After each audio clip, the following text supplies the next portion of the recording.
Oh, give me a second. Here we go. Wait a minute.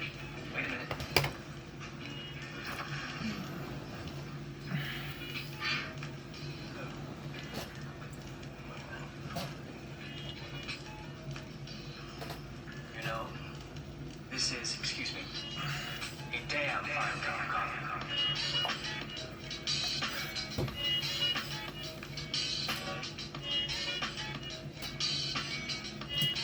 And with that, ladies and gentlemen, welcome to the most chilled out show on the internet. Maybe there's a chilled out show. Maybe it's a show featuring all pot smokers. I don't know. Welcome to Morning Coffees with James. I'm James, and this is my morning coffee. Here it is. It's black and tastes like coffee. You know what's crazy though? I do want to try Black Rifle coffee. There's a lot of coffees out there I really want to try from different companies. Black Rifle, I think, is one of the companies I do want to try. There's a couple of others. I think I just want to see who does good coffee. I mean, like, I'm getting generic stuff, but I want to get, like, help a small independent business out. You know what I mean? Like, there's got to be somebody out there, because I'm tired of, like, getting coffee from Starbucks and Wawa and all that shit and Dunkin' Donuts. Because you remind everybody that America runs on the hottest coffee known to man. I'm serious. You get a cup of Dunkin' Donuts coffee, that thing will be with you for the rest of the day because it's so goddamn hot, and like the cool down is like a 24-hour delay. It's like, god damn it. I want to be able to do this. I cannot. Hot things bother me. They just bother me. They burn my mouth, and it's like, my mouth, it just burned. It just burned alive. Alright. So, how you doing, ladies and gentlemen? What do you want to all talk about today? What do you all want to talk about? Well, I could go on about Dunkin' Donuts, actually, because I really was thinking about talking about a topic today, and I didn't know what the topic would be. I was thinking on the lines of, like, again, what I said about self-censorship, because this is always going to be a deep topic for me. And I already discussed it in the last video. Sorry, I'm checking the time, and I did not stretch or anything like that, so I'm kind of stiff in the morning, and I shouldn't be sitting down, but I have to, because I want to do this. And that's the fact of self-censorship. What is self-censorship? Well, I already talked about in the other videos. It's where you kind of censor yourself, what you're trying to say, and you're like, ooh, I'm not saying that, I'll have to censor myself. That's what I mean. What I mean by is that your message, like what you're trying to convey, like what you're trying to say. It's like, you know, if you're pro-gun, then you're pro-gun and you speak about it. If you're anti-gun, you speak about that too. If you're pro-cannabis or anti-cannabis or pro-executions, it's so...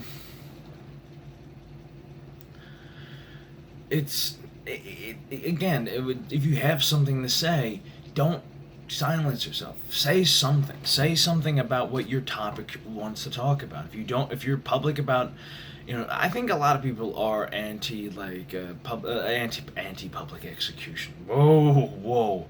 I may look like Dutch Vanderland from Red Dead Redemption, but I am not really for public, just private. Like, okay, this person dies, let's make that private. That's something public we should show. I do look like Dutch Vanderland, though. John, have some goddamn faith. Or Arthur, have some goddamn faith. What was I gonna say, though? I mean, like, here's a funny story for you, and I know a lot of shit comes up on the internet, people kind of like double speak, and it's like, well, you said this, but the while back you said this. This is one of those a while back things, and this is something about censorship, but I always thought was needed. Like, I was somebody who was like, my teacher, who was very liberal, was like, no, I'm very anti, like, censorship, and I was like, oh, I'm very pro for it. And I used to be pro for it. I used to be pro because I used to look at like a lot of cartoons. I looked at like children's animation. I looked at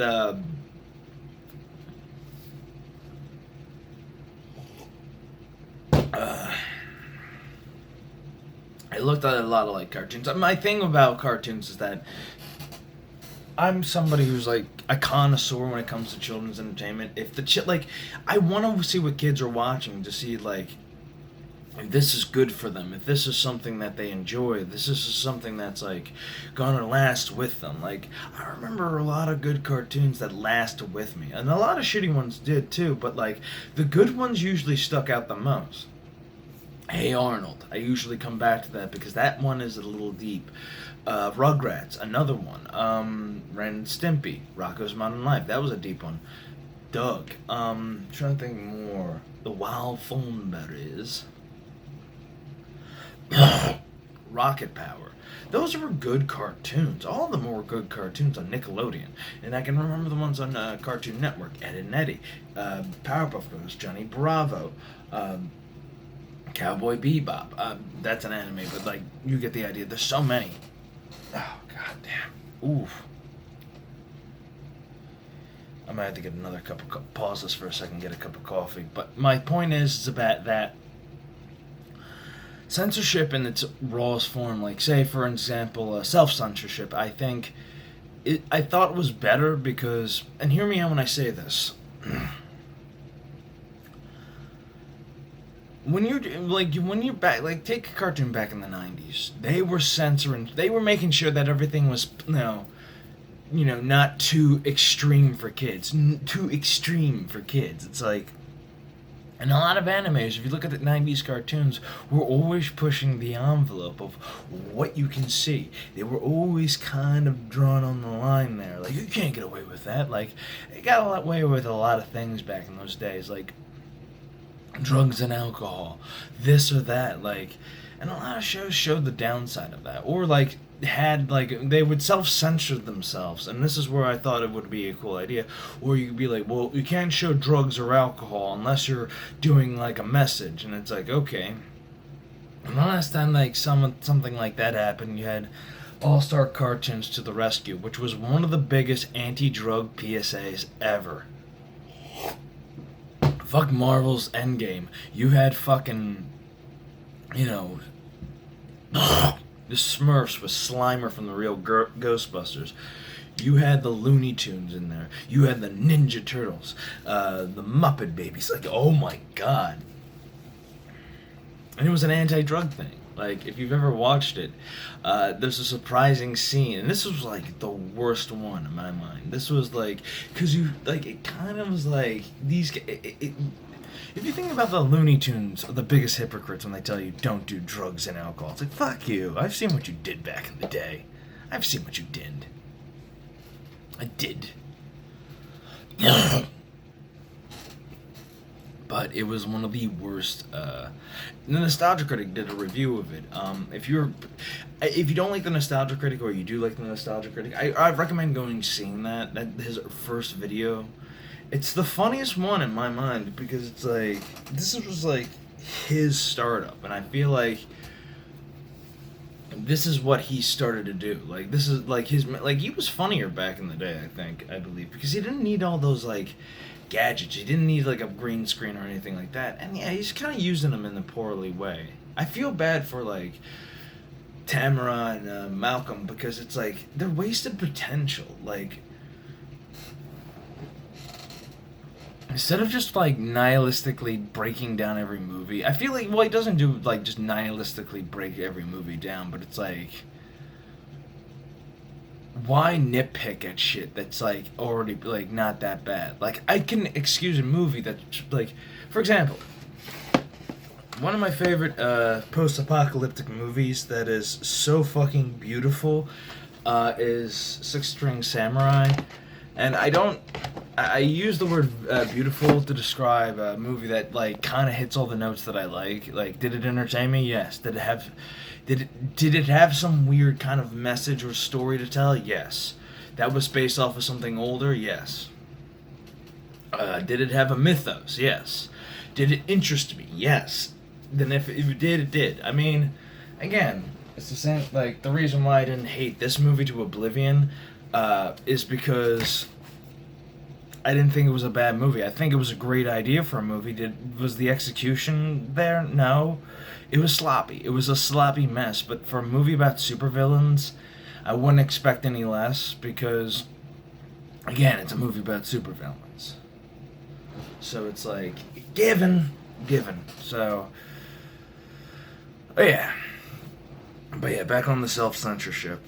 I used to think, again, back to the point, I used to think it was a good idea to, like, because, like, the censors would just, like, say, no, you can't do that. There's a lot of things you couldn't do. Like, people, like, for example, when they remade the Mighty Mouse cartoon with John K's animation, John K meaning the Ren and Stimpy guy, people were upset during one episode where Mighty Mouse takes a crushed flower that's already crushed. It's a purple powder now, and snorts it, like sniffs it, and it goes up his nose. And a lot of parent groups and all that shit and censor people were like upset, but like it wasn't supposed to be like a drug reference. It was never. It was just him like snorting all that. Like, it wasn't him snorting a flower and getting high. It was just him being silly and being like, oh, we're just gonna snort, this flower, trying to sniff it, but it's going up his nose and the dust particles. It's like all gone. It's like kind of funny. But the point I'm getting at is that the censors get like, back in the day, like, we crack up all the censors, like the Tiny Toons were talking about it. Like, everybody did talk about it. We can say that because of the censors would get upset. Like, they bordered on dancing on that line of like crossing that line. No, don't cross the line. That line. They danced on that thing. Some went over a little bit. Some a little bit went back. But others, they danced. They set up a shop and just danced on that border like nobody's business. That's the point I'm trying to make here. And that's what I thought. I thought, okay, so censorship is kind of needed to help people, because I look at newer cartoons and they don't really have the edge that I'm looking for, or maybe they're just too substance, style over substance. Like a lot of shows, like that were gross, like Ren and Stimpy and Rocko's Modern Life. But at least with like, say, something like Rocko's Modern Life, you had substance. You had like life's lessons. Like Don't Ding Dong Ditch was like an idea from one of those episodes. Like, don't cheat, or if you have a problem. Like, it tackled a lot of issues, and even like it had adult themes in there, but it tackled them in the sense of like a child's mind. To be like, to look at it in a sense of like wonderment. Because if you look at Rocco is a very lovely character in that whole thing. He's not evil. He's not out there to destroy the world. He's just a typical dude trying to get by in a modern world. Well, now he is. I mean, back in the 90s it made sense, but nowadays things don't make sense. That's another thing. We need to bring back we need to have our nostalgia trip over the 90s, and people need to remember the fucking 90s, not this bullshit of like pop and shit. I'm talking about grunge. Fucking Alice in Chains, fucking Soundgarden, Nirvana, fucking Pearl Jam, Stone Temple Pilots. I mean, like, back in the day, Stone Temple Pilots. Those kind of bands.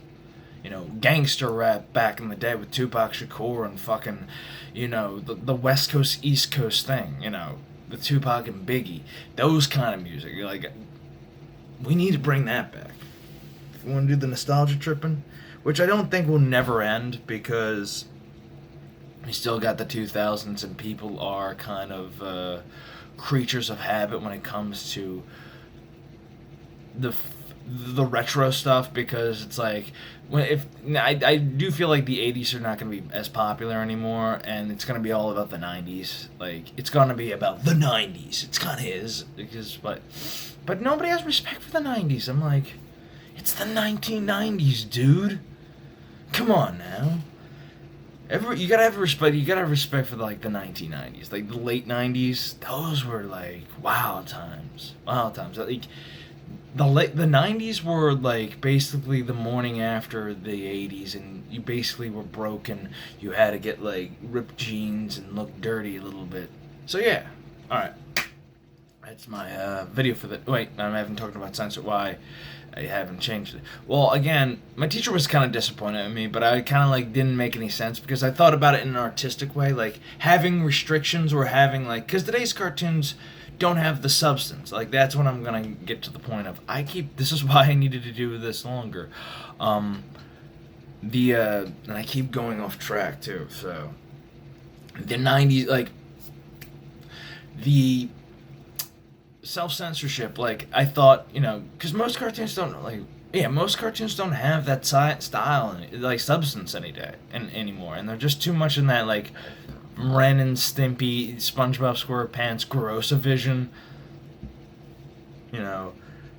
styles of gags and humor, and it's like there's no substance behind it. Maybe SpongeBob, but like even SpongeBob is starting to get like a little bit like, loud and like obnoxious, like Teen Titans Go style levels of obnoxiousness.